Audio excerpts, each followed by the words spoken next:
बिस्मिल्लाहिर्रहमानिर्रहीम। अस्सलाम वालेकुम नाज़रीन।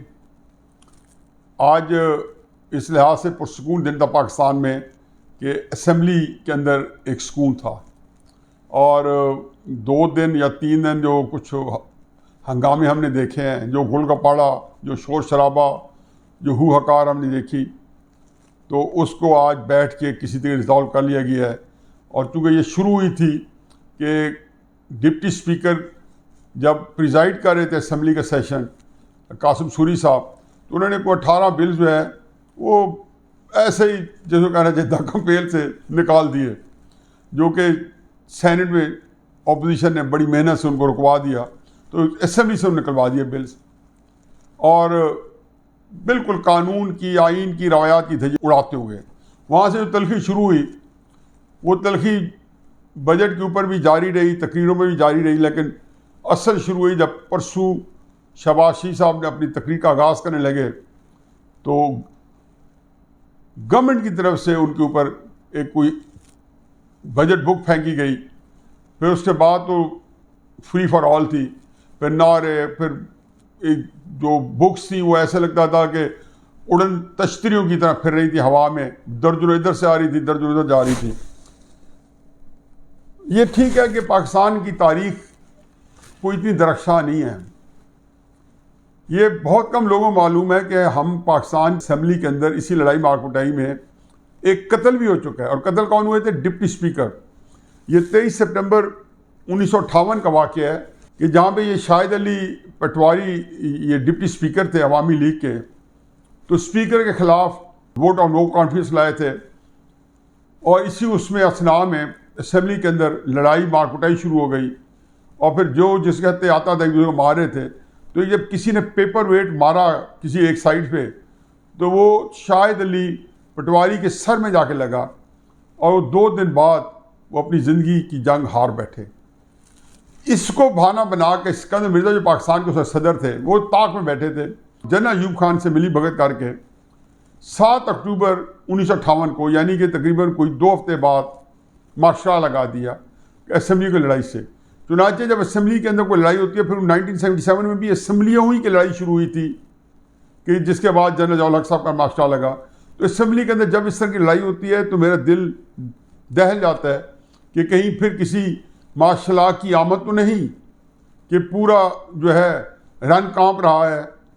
तो ऐसी कैफियत में लामुहालात ज़हन यही आता है कि मुल्क जो है शायद इंचिंग टुवर्ड्स मार्शल लॉ। फिर आप देखें कि जो शोशे छोड़े जाते हैं कि presidential form of government Pakistan को सूट करता है, साथ ही ये टीवी के ऊपर जो दिहाड़ीदार हैं जिन बेचारों की नौकरियां लगी इसलिए हैं कि वो ख़ास जो है एस्टेब्लिशमेंट का नुक्ता नज़र जो है वो भी साथ साथ चलाते रहें, वो माल भी बेचें, जमहूरियत को डिफेम करें, असम्बलियों को गालियाँ दें। इसी आड़ में जब हम उनको बुरा भला कहें तो हमारे कंधों में कई दफ़ा ये बंदूक चलाएं, असम्बलियों को बुरा भला कहें, जमहूरियत को गालियाँ दें और फिर वो अपना माल बेचते हैं। तो साथ वो प्रेसिडेंशियल सिस्टम भी, ये लोग जो है ये बिल्कुल जाहिल हैं और जो लोग इनसे काम कर रहे हैं वो उससे बड़े जाहिल हैं कि जिनको ये भी नहीं पता कि पाकिस्तान की जो बेन है, पाकिस्तान की जो तकालीफ है, पाकिस्तान की जो कर्ब है, दुख दर्द है, वो है ही यही कि आज़ादी मिलने के बाद 9 साल तक हम अपना आइन नहीं बना सके। जब 1958 का आइन बना तो अल्लाह की तरफ से मौज़ा ही था कि पूरे दोनों मशरक़ी पाकिस्तान, मगरबी पाकिस्तान, उन्होंने एक मुत्तफ़िक का कॉन्सेंसस डॉक्यूमेंट दी। लेकिन ये ताले अज़मा हैं जिनको अल्लाह ताला ने एक नौकरी दी होती है पाकिस्तान की हिफाजत के लिए, और जब वो टॉप पोजीशन पहुंचते हैं तो वो समझते हैं कि इस मुल्क को चलाना जो है, ये उसकी सियासत को चलाना वो मेरी जिम्मेदारी है। और मुझे 1951 से गेम शुरू किया हुआ था। 7 अक्टूबर 1958 को सिकंदर मिर्ज़ा के कहने पर मार्शल लगा और फिर उसके बाद 27 अक्टूबर को अयूब खान ने सिकंदर मिर्ज़ा का तख्ता उलट दिया। लेकिन किस्म आइन 56 का मुअत्तल हुआ और जिस दिन मुअत्तल उसी दिन पाकिस्तान का टूटना जो है वो लिखा जा चुका था। और चुनाचे 16 दिसंबर 1971 में जब पाकिस्तान 2 लाख हुआ, उसकी वाहिद वजह ये थी कि आइन का लेट बनना और फिर आइन बनने के बाद 2 साल बाद उसको एब्रोगेट कर देना, उसको मनसूख कर देना, जो कि कॉन्सेंसस डॉक्यूमेंट थी। अब दूसरी दफ़ा 73 के अंदर एक आइन बना और अगेन अल्लाह का लाख लाख शुक्र है, इसको हर पार्टी ने वोट दिया। क्यों पाकिस्तान उस वक्त बड़ी बुरे हालात से थे, नया नया पाकिस्तान टूटा था, दुखी लोग थे। जुल्फ़िकार भुट्टो साहब ने बड़ी मेहनत से और फिर अपोजिशन ने बड़ा ताउन किया, जिसमें प्रोफेसर गफूर साहब थे, शाह नूरानी साहब थे, बड़े बड़े नाम थे अपोजिशन में, मुफ्ती महमूद साहब थे, अब्दुल वली खान साहब थे। सब ने मिल के भुट्टो साहब के साथ मिल के कॉन्सेंसस डॉक्यूमेंट तैयार की 1973 का कॉन्स्टिट्यूशन, और एक पार्लिमानी निज़ाम हुकूमत मुंतखब फरमाया पाकिस्तान के लिए, बच्चे को जो पाकिस्तान मगरबी पाकिस्तान के लिए। अब ये खटकता है डिक्टेटर्स की आंखों में, क्योंकि पार्लिमानी निज़ाम के अंदर बहरहाल गो यूनियन कौंसिल तक पावर नहीं जाती, लेकिन तहसील लेवल पर या डिस्ट्रिक्ट लेवल पर MNA और MPs की सूरत में पावर मुंतकिल हो जाती है और वो अपना बंदा इलेक्ट करते हैं वज़ीर आज़म पाकिस्तान, और फिर एवेंचुअली से पाकिस्तान के सदर भी इन्हीं जो इलेक्टोरल कॉलेजेस से मुंतखब होकर सूबाई असम्बलियों से और सारों से मुल्क का बनता है। अब ये जब ऐसी कॉन्सेंसस डॉक्यूमेंट इसको हाथ लगाना, मतलब ये है कि आप फिर पाकिस्तान को तोड़ने की अजाई तरकीबी लेके आए हुए हैं। चुनाचे खुदा के वास्ते ये तफरी पाकिस्तान के साथ खेलना बंद कर दें कि प्रेसिडेंशियल निज़ाम या जो कोई और निज़ाम। अब अगर किसी ने 1973 के आइन को तोड़ा या छेड़ा तो ये बात लिख लें कि वो पाकिस्तान के ऊपर ख़त तनसीक फेंकेगा और पूरा मुल्क जो है, रियासत जो है, वो उसका वजूद जो है वो ख़ते में नहीं डालेगा, रियासत का वजूद ख़त्म करके जाएगा। चुनाचे इस तनाज़ुर में जब असम्बली के अंदर दोबारा गड़बड़ शुरू हुई तो फिर एक मौका तलाश था कि ये ताले आज़मात जो है उनके कान खड़े हो गए कि हमारा शायद मौका बन रहा है। अल्लाह का शुक्र है कि फॉर द टाइम भी कम अज़ कम लड़ाई झगड़ा ख़त्म हुआ है। शहबाज शरीफ की तकरीर बहुत खूबसूरत थी, ज़बरदस्त थी। मैं पूरी तकरीबन मैंने 75% सुनी है, क्योंकि मेरा अपने जियो का आज रिकॉर्डिंग थी रिपोर्ट कार्ड की, तो वो जैसे शुरू हुई फिर मैंने वो आखिरी हिस्सा जो 15-20 मिनट जो 25 मिनट, क्योंकि खासी तवील तकरीर थी, 1.5 घंटा तो कम अज़ कम मैंने सुनी। बहरहाल जहाँ तक मैंने सुनी, उन्होंने जहाँ अपने कारनामे बताए जो बताने चाहिए थे, क्योंकि शहबाज शरीफ मैं हमेशा कहता हूँ कि एक मिसाली वज़ीर आला रहे हैं, और पाकिस्तान के अंदर जो वज़रा आला जो हैं या जो गवर्नेंस सिस्टम उसमें रोल मॉडल हैं, और जो भी कोई सामने आता है शहबाज शरीफ साहब की मिसाल दी जाती है कि जी जिस तरीके से उनका वे ऑफ गवर्नेंस, और फिर जो उन्होंने सूबे के लिए तरक्की की, तूल अर्ज़ से हर चीज़ को कंट्रोल किया, खाने पीने के शाह, बीमारियाँ, डेंगी आई, कोई चीज़ आए, हर कोई फील्ड नहीं छोड़ी, डेवलपमेंट्स देख लें, हर जगह रिकॉर्ड कायम किया। बिजली के लिए कोई सूबे की शायद ही किसी ने लगाया हो, इन्होंने बिजली के मनसूबे सूबे के तहत लगाए, कोई 3-4 हज़ार मेगावाट, 12,000 में से सिर्फ शहबाज शरीफ के ज़ाती तौर पर लगाए हुए हैं। फिर अंदर transport system, internal city system, कोई एक पूरी किताब है जो उनकी दास्तानों की है। चुनाचे उस पर भी उन्होंने रोशनी डाली। लेकिन सबसे बड़ी बात है कि बजट के झूठों को एक्सपोज किया, बजट के झूठों को एक्सपोज किया। ये बहुत मामूली बात नहीं थी, उन्होंने एक एक बखियों धेड़ के रख दिए, यकीन जानो, और एक एक बात बताई कि ये किस तरीके से एक मुनज़्ज़म पाकिस्तान का फ्रॉड कर रहे हैं मिल के टोला, और किस तरीके से लोगों की आंखों में धूल झोंक के ये गुजरना चाहते हैं। अब समझ भी आ गई कि ये इसलिए बजट को डिस्कस नहीं होने दे रहे थे कि जैसे शहबाज शरीफ तकरीर के बाद यह अजां हो गई है कि पिछले 3-4 दिन से इनका बनता था फ्राडियों का तकरीर ना करने देना, क्योंकि आज की तकरीर ने सारा कच्चा चट्टा सामने रख दिया। एक एक चीज़ जो बलफूफ तरीके से टैक्सेशन हो रही थी, जिस तरीके से महंगाई होनी थी, जिस तरीके से झूठ बोले जाए, फिगर को फाजब किया गया, फूड शॉर्टेज हुई, करप्शन, और आज तो उन्होंने ऐसी ऐसी करप्शन की इनकी वारदातें बताई कि यकीन आने के रोंगटे खड़े हो गए।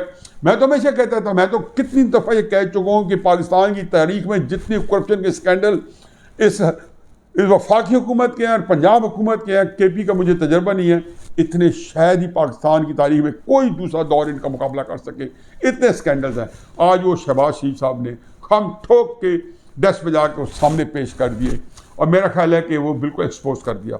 अब उसमें आगे क्या होता है, मज़ीद ये झूठ बोलेंगे, अगले 2-3 दिन मज़ीद इनको खमियाजा भुगतना पड़ेगा। अगर ये सूरत हाल है तो यही राइट टाइम है, खुदा के वहाँ से खड़े हो जाए, और चाहे पार्टी मीटिंग में कहें कि जी हम इस बजट को वोट नहीं देंगे अगर इसके अंदर आपने जो भी 700 अरब रुपए के टैक्स छुपा के लगा रहे हो ये आपने वापस ना लिए, और किसी सूरत में उनको नया टैक्स ना लगाने दें, क्योंकि 5,800 अरब रुपए इकट्ठा करना अगले साल, इसका मतलब ये है कि कम से कम इनको 1200-1300 अरब के टैक्स लगाने हैं, और इसका मतलब यह है कि महंगाई 25-30% होगी, और आप लोगों ने एड़ियाँ रगड़ रगड़ के बिलक बिलक कर रोना है। बच्चों के लिए दूध क्या कुछ भी नहीं मिलेगा। चुनाचे आज खड़े हो जाओ, और शहबाज शरीफ साहब ने जो जनरल कहा है कि हम नहीं इसको इस बजट को पास होने देंगे, इसमें आप अपना हिस्सा डालें। बेशक अपनी पार्टी को असेंबली में ना एम्बेरस करें या शर्मिंदा करें, लेकिन पार्टी मीटिंग में बता दें कि इस बजट को हम वोट नहीं देंगे जिसके अंदर 5,800 अरब इकट्ठा करने का अज़म है, जो यकीनन टैक्स बढ़ा के इसके अलावा कहाँ से इकट्ठा करेंगे, मज़ीद टैक्स बढ़ाएंगे। नए बंदे तो टैक्स के अंदर लाने से रहे, और साथ जो करप्शन का बाजार है कि आपने प्रॉपर्टी डीलर्स को और सारे बड़े मलिक रियाज साहब को और सोसाइटीज़ को सारों को आपने इम्यूनिटी दी हुई है। आप ब्लैक मनी को वाइट करें तो आपने पूरा दरवाज़ा खोल दिया है, क्योंकि वहाँ पे वो लोग ऐसे हैं कि जो असल में हुकूमत चला रहे हैं, उनके स्टेक्स हैं जो कि हुकूमत की लगामें उनके हाथ में है, तो उनसे ऊपर कुछ नहीं है। और टैक्स लग रहा है खुराक के ऊपर, आम आदमी के अद्वियात के ऊपर, लोगों जीना महाल हो जाएगा। इसके साथ ही अगला है कि एक इलेक्शन के ऊपर जो एक इलेक्टोरल रिफॉर्म्स आ रही हैं, एक बिल पास करवाया गया है, उसमें दो चीज़ें अहम हैं जो कितने हफ्ते से डिस्कशन में आ रही हैं, और वो बार बार डिस्कशन में आ रही हैं। आज स्पीकर ने कहा है कि उन सारे जो बिल्स पास हुए उन पे एक रिव्यू कमेटी बनेगी और उनको दोबारा लेके आएंगे। मेरे ख्याल जब लेके आएंगे तो उस वक्त इनको पता चलेगा कितनी गैर कानूनी बात हुई। मसलन दो चीज़ें जो हैं उसमें एक इलेक्ट्रॉनिक मशीन्स हैं। अब इलेक्ट्रॉनिक मशीन वर्सेस आरटीएस, आपको याद हो गया आरटीएस एक निज़ाम चलाया था इन्होंने जिसके अंदर उन्होंने रिजल्ट देने थे एक मशीन के ज़रिए, इसके ज़रिए। ये मशीन इनकी बनाई मशीन से बहुत अच्छी मशीन, जो मेरा सेल फोन है, इनकी मशीन से ज़्यादा बेहतर है। आरटीएस बैठ गया था 1 घंटे के बाद ही, इलेक्शन काउंट शुरू होते ही बैठना था, क्योंकि इलेक्शनों की इंजीनियरिंग होनी थी, और वो इंजीनियरिंग जो 3-4 साल की मेहनत थी वो 25 जुलाई 2018 की रात को बर्बाद नहीं हो सकती थी। अब आरटीएस के मुकाबले में ये नई वारदात करने लगे हैं। जैसे सेनेट के इलेक्शन में इन्होंने नए तरीके से पैसा चलाया, तरीके साफ ने, इमरान खान साहब ने, साफ चली शफाफ चली। अब वो साफ चली शफाफ चली इलेक्ट्रॉनिक मशीन्स में। अब ये इलेक्ट्रॉनिक मशीन जो है ये भूल जाते हैं कि इसके लिए अगर नाफिज हुई तो इसके लिए आईनी तरमीम चाहिए 2/3 अक्सरियत। आर्टिकल 224 के अंदर तरमीम चाहिए, फिर 1-2 आर्टिकल और भी हैं, मुझे याद नहीं पता, शायद 218, 219 से 213 है, जिनकी तरमीम के बगैर इसको नाफिज नहीं किया जा सकता। वगैरह इलेक्शन कमीशन 5-6 साल 4-5 साल पहले ये प्रपोजल मुस्लिम लीग की हुकूमत को दे चुकी थी कि आप मशीनें नाफिज करें। इंडिया में चल रही हैं, लेकिन इंडिया के अंदर मत भूलें कि वहाँ का इलेक्शन कमीशन जो है पार्टी फंडिंग केस से लेके और कई केसेस से लेके फैसलवाड़े वाले केस से लेके इस तरह बैठ नहीं जाता। वहाँ लोगों के तमाम सारी पार्टी को अपने इलेक्शन कमीशन के ऊपर, और इलेक्शन कमीशन वहाँ इतना बाख्तियार है कि उसके नीचे सारा मुल्क उसके नीचे आ जाता है जब इलेक्शन अनाउंस होता है। यहाँ के इलेक्शन कमीशन को आप कई दफ़ा उसकी वायलेशन हो चुकी है। बहरहाल ये कुछ भी नहीं होगा, क्योंकि आइन को बहरहाल वायलेट नहीं कर सकते वो, और ना आपके पास हिम्मत है जरूरत है। अगर कोई ऐसा किया तो एक और ख़तरनाक खेल होगा जो आप लोगों के गले पड़ेगा। दूसरी बात है ओवरसीज़ पाकिस्तानी को वोटिंग की। कहते हैं जी कि हमारे पास 20 लाख ओवरसीज़ पाकिस्तानी बाहर बैठे हैं। इमरान खान साहब मुझे जोम है कि वो मुझे देगा। सिंपल मैं इनकी अकल और दानिश को की दाद देता हूँ। अगर इनके अंदर कोई मकारी चलाकी या कोई वारदात का कोई पोशीदा नहीं है तो पाकिस्तान के अंदर इस वक्त 850 सीट्स हैं, 272 नेशनल असम्बली की और 577 के करीब चारों सूबाई असम्बलीज़ की, बलूचिस्तान, KPK, पंजाब और सिंध की। इनको मिलाएं तो 850 सीट्स बनती हैं। अब 850 सीट्स में से समझें कि अगर 8 सीट पे एवरेज कोई 4 या 5 उम्मीदवार हैं, जो हालांकि जनरल इलेक्शन में 10-10, 12-12 उम्मीदवार होते हैं, तो इसका मतलब है कि हर सीट जो है जहां पे पाकिस्तानी मौजूद होंगे, हर कॉन्स्टिट्यूंसी का बंदा मौजूद होगा। बलूचिस्तान का भी होगा, नेशनल असम्बली का होगा, प्रोविंशियल असम्बली का भी होगा, जिला मियांवाली का भी होगा। तो क्या आप वहां पे 850 बूथ रखेंगे, फिर उनके 850 के एजेंट्स बैठाएंगे और वहां पे वोट नहीं पता कि बलूचिस्तान का पड़ा है या KP का पड़ा है या पंजाब का पड़ा है या जिला मियांवाली का पड़ा है या चकवाल का पड़ा है। तो क्या अहमकाना बात है। मुमकिन ही नहीं है। उसकी फिर सीक्रेसी रखना मुमकिन ही नहीं है।